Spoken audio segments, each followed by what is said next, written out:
Hola, bienvenidas, bienvenidos al resumen semanal de noticias que comienza con estos adelantos. La COVID-19 ha tenido y continuará teniendo un efecto negativo en la situación económica, en particular en el empleo, según informa la OIT. La canciller alemana Angela Merkel advirtió que lo peor está por venir en relación a la pandemia del coronavirus. La multinacional Ford anunció el cierre de sus 3 plantas en Brasil durante este año.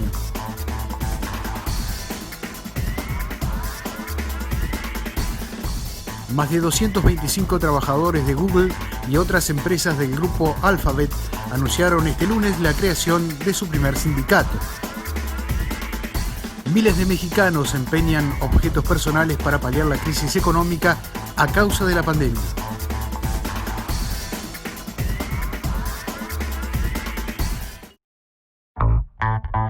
Y abrimos nuestro espacio editorial recibiendo a Jordania Ureña de la Confederación Sindical de las Américas. A pesar de la crisis causada por la pandemia, el año 2020 fue un año marcado por la participación mayoritaria de las mujeres en las actividades de nuestra CSA. Las políticas con perspectivas de género son un eje transversal para todos y todas, ya que entendemos que las desigualdades de género son de carácter estructural y se deben combatir desde todos los ámbitos. Durante el pasado año y a lo largo de sus más de 500 actividades, la CCA también centró sus esfuerzos en la lucha contra todo tipo de violencia. A través de diversos seminarios y otras actividades virtuales y presenciales, la CCA y sus afiliadas concentraron sus acciones para hacer llegar a las víctimas diferentes formas de denuncia y protección. El Comité de la Mujer Trabajadora de las Américas, CMTA, realizó adicionalmente una campaña muy activa por la ratificación del Convenio 190 de la OIT sobre la violencia y el acoso en el mundo del trabajo. Este convenio, ratificado ya en 2 países de la región, Uruguay y Argentina, se constituye en otro instrumento esencial para que las mujeres tengan a su disposición una reglamentación y penalización en este tipo de situaciones, al margen de las legislaciones propias de cada país. Desde la CCA se han realizado diversas actividades y pronunciamientos donde proponemos medidas y acciones para avanzar en la ratificación del 190 en otros países de la región y lograr así su efectiva implementación. Defender la paridad de género es uno de los ejes centrales de nuestra hoja de ruta aprobada en la Conferencia Continental para el Fortalecimiento y la Transformación de los Sindicatos en las Américas para los próximos 4 años.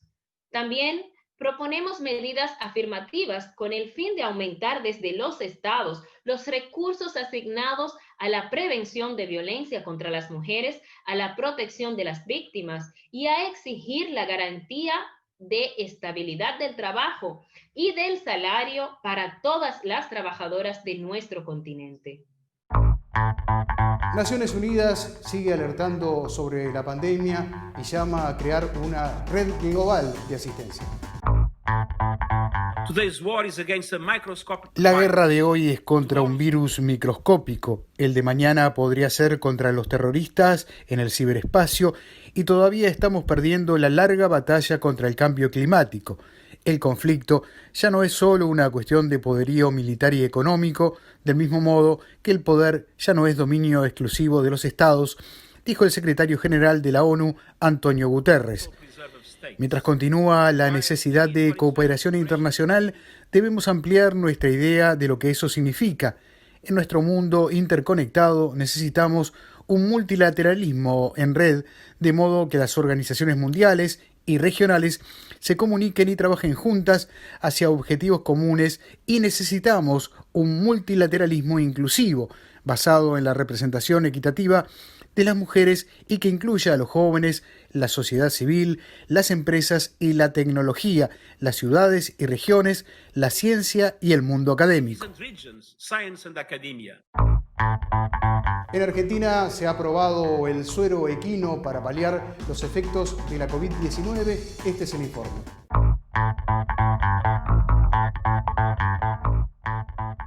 El suero hiperinmune de origen equino producido en Argentina completó su última fase de estudios clínicos y demostró eficacia y seguridad en casos graves de COVID-19, según un comunicado emitido por el gobierno.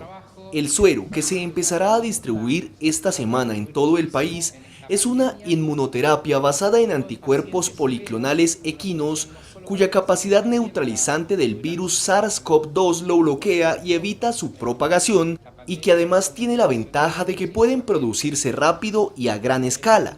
Los resultados del estudio clínico arrojaron la reducción en la mortalidad, el descenso en los días requeridos de terapia intensiva y la menor necesidad en el uso de respiradores.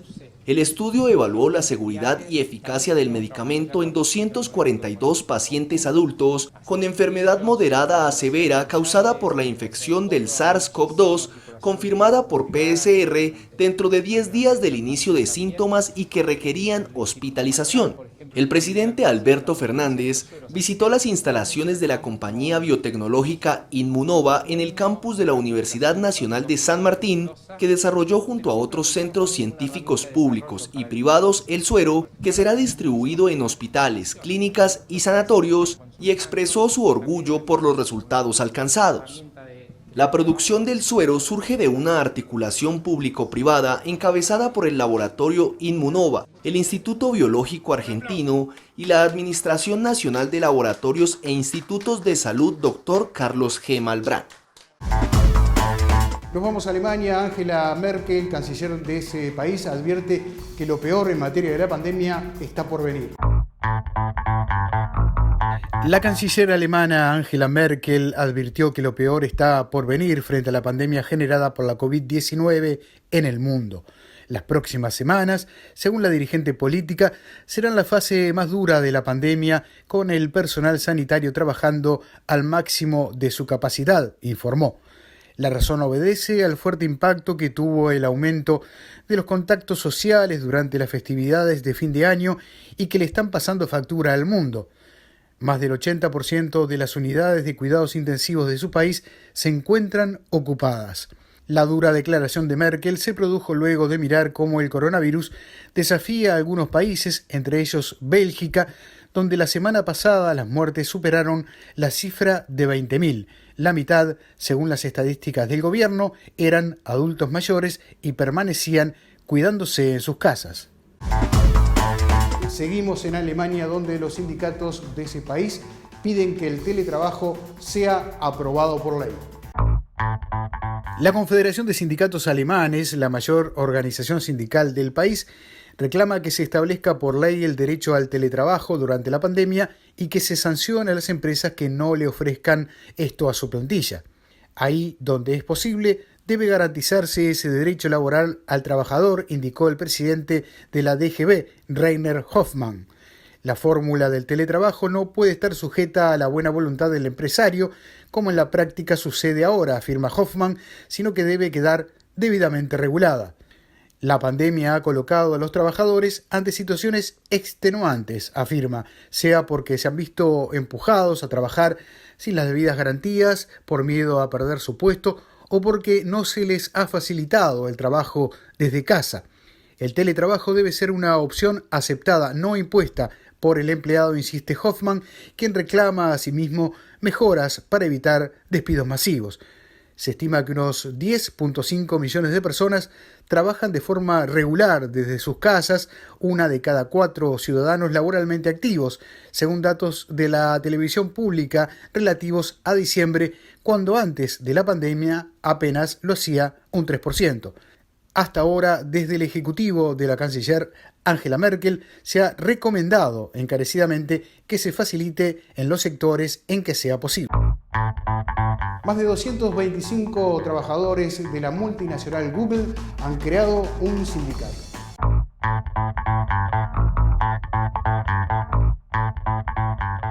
Más de 225 trabajadores de Google y otras empresas del grupo Alphabet anunciaron este lunes la creación de su primer sindicato, un gesto pionero entre la élite tecnológica de Silicon Valley, históricamente alejada de las políticas sindicales y la negociación colectiva a causa de los elevados salarios y beneficios laborales, según informa el diario La Vanguardia de España.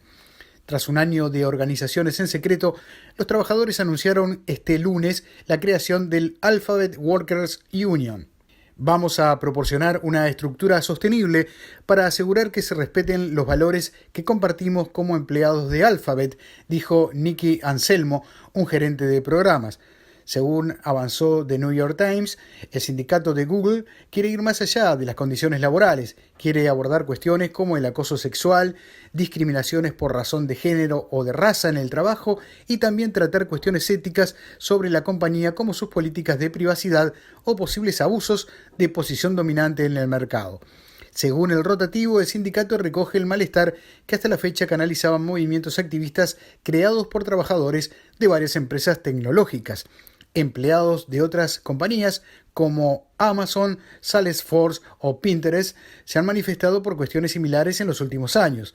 De hecho, millares de trabajadores de Amazon en Alabama abordaron la creación de un sindicato durante los próximos meses. La Organización Internacional del Trabajo sigue alertando en un informe sobre la pérdida del empleo producto de la pandemia. La Organización Internacional del Trabajo, OIT, considera que el virus y la crisis económica que ha generado repercutirán de manera adversa en el mundo del trabajo. A consecuencia del virus, aumentarán de forma significativa el desempleo y el subempleo.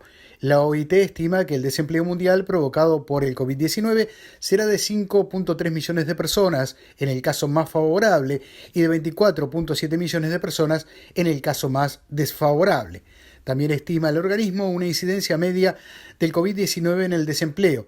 En este caso habla de que podría registrarse un aumento de 13 millones de desempleados, de los cuales 7.4 millones radican en los países de ingresos elevados.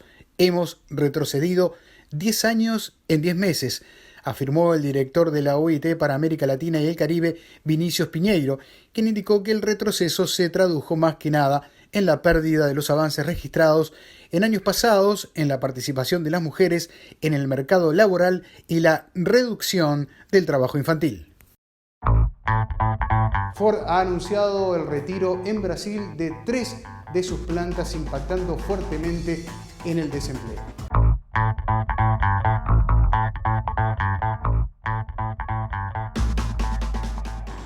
El fabricante de automóviles Ford cerrará sus 3 plantas de producción en Brasil.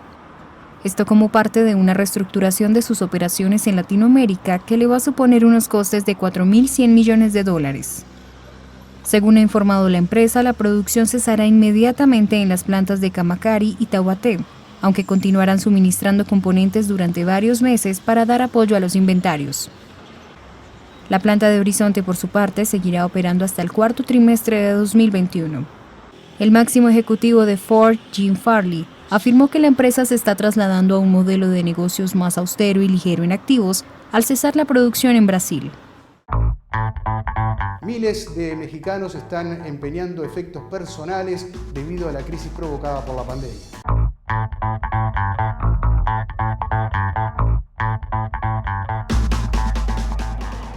Para miles de familias y empresas mexicanas, el empeño de sus bienes se ha convertido en la única salida a la crisis económica que ocasionó la pandemia. Joyas varias, principalmente de oro, relojes de marca, aparatos electrónicos de nueva generación, computadoras, electrodomésticos, instrumentos musicales y herramientas, entre otros objetos de valor, son las prendas que los mexicanos usan para solicitar un préstamo de dinero. A un costado de la Catedral Metropolitana, en pleno centro histórico de la Ciudad de México, se ubica la casa matriz del Nacional Monte de Piedad, la principal casa de empeño del país. Hasta allí llegó Jesús Guzmán, impulsado por la crisis que lo aqueja. Porque muchas fuentes de trabajo están cerradas. La necesidad, más que todo, de tener un recurso para la comida. El Monte de Piedad, como llaman los mexicanos a la institución, fue inaugurado en 1775 y ahora cuenta con 321 sucursales en todo el país. Con un financiamiento a 5 meses sin intereses y una mejor tasa que los bancos, el sistema de préstamos del Monte de Piedad es bien visto por los usuarios. Es un poquito más tolerable aquí. Los bancos son un poquito más difíciles. Y de hecho no aceptan los bancos prendas. Aunque los mexicanos aguantaron gran parte de la pandemia, que ha dejado más de 1,252 millones de contagios y alrededor de 133,000 muertes en el país, en los últimos días de diciembre comenzaron las filas en las casas de empeño. Estamos en pleno verano en esta zona del mundo y también en plena pandemia. Vamos a ver lo que está ocurriendo en Argentina y en sus playas.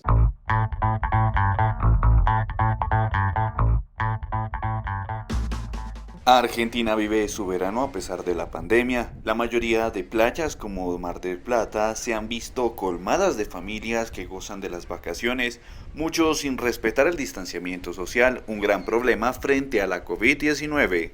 El gobierno de Alberto Fernández emitió un decreto en el que recomendó a los gobernadores provinciales restringir la circulación nocturna si así lo requiere la situación epidemiológica.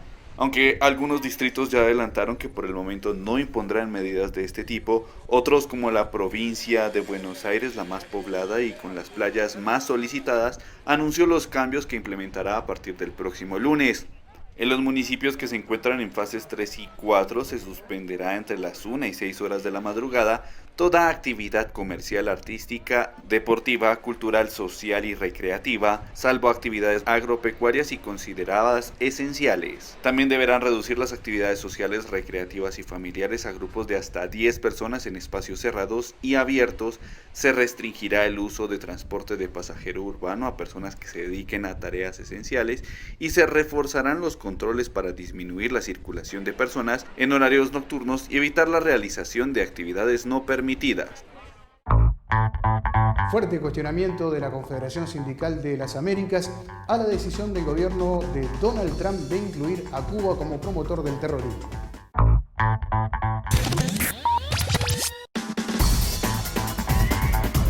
La Confederación Sindical de Trabajadores y Trabajadoras de las Américas expresa su repudio y absoluto rechazo a la decisión del gobierno de Donald Trump de incluir a Cuba en la lista de países que patrocinan el terrorismo. La CSA condena enérgicamente esta decisión y rechaza cualquier tipo de bloqueo o sanciones al gobierno cubano. Asimismo, expresa su solidaridad con el hermano pueblo cubano, con la Central de Trabajadores de Cuba, CTC, con las organizaciones y movimientos sociales cubanos, frente a una declaración que intensifica la crisis generada por décadas de sanciones y agresiones al gobierno de la isla. La Cámara de Representantes de Estados Unidos votó a favor del juicio político contra Donald Trump el pasado día miércoles. El presidente fue acusado de incitar al asalto al Capitolio ocurrido el miércoles pasado, en el que murieron 5 personas y por segunda vez en su mandato será sometido a este proceso. Si el Senado lo encuentra culpable, podría quedar inhabilitado a futuro para ocupar cargos públicos. Y 2020 ha marcado un retroceso en materia de derechos humanos en El Salvador.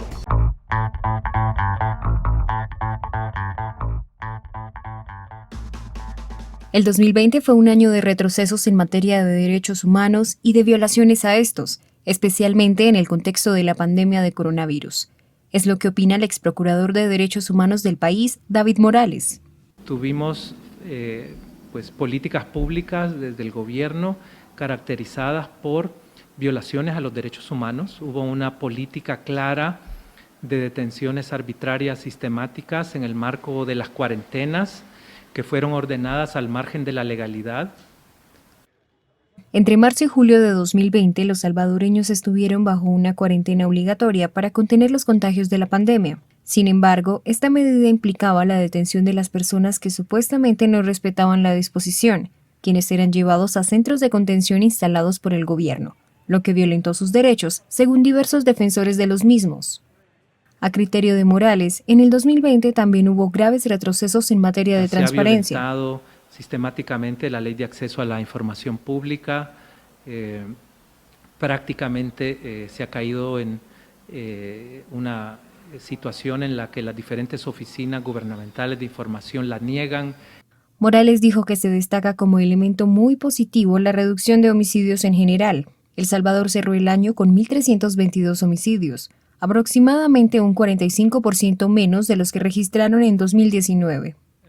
Aunque para la exprocuradora es un factor positivo la disminución de homicidios, también lo cuestiona, por investigaciones periodísticas de que podría estar detrás de un pacto del gobierno con las cúpulas de las estructuras criminales. Según Morales, hay expresiones de preocupación a nivel internacional por lo que está sucediendo con los derechos humanos en El Salvador. Increíble hallazgo de 12 osamentas en Ecuador que puede cambiar la historia conocida.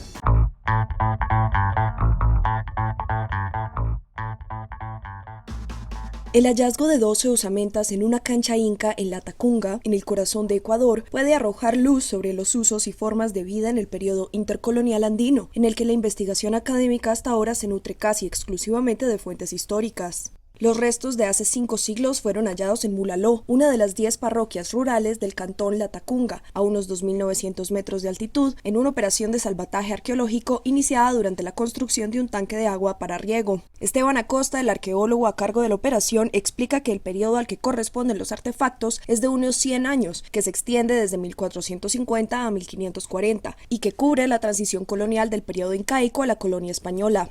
Es un gran aporte porque en este periodo de tiempo en específico que le llamo la época inca y colonial, es una época que no ha sido muy trabajada a partir de la arqueología, sino más de la historia y de la historia. Entonces, con todos estos datos, nosotros vamos a poder aportar más al conocimiento de esta época y tratar de saber, ¿no?, cómo es que vivía la gente en el pasado, en esta época, a partir de lo que nosotros tenemos. Nos puede dar mucha información lo que tenemos. En la provincia de Cotopaxi, donde se hizo el hallazgo en una zona rural a una profundidad de menos de 1 metro, hay otros yacimientos arqueológicos, entre ellos una pared incaica que ha dado paso a varias investigaciones. La intención de las autoridades es que una vez terminadas las investigaciones, los vestigios sean devueltos a Mulaló y sean parte del patrimonio histórico y cultural de esta pequeña parroquia rural, donde ya existen algunas casas históricas. La cultura uruguaya se ha visto afectada por el impacto de la pandemia por COVID-19.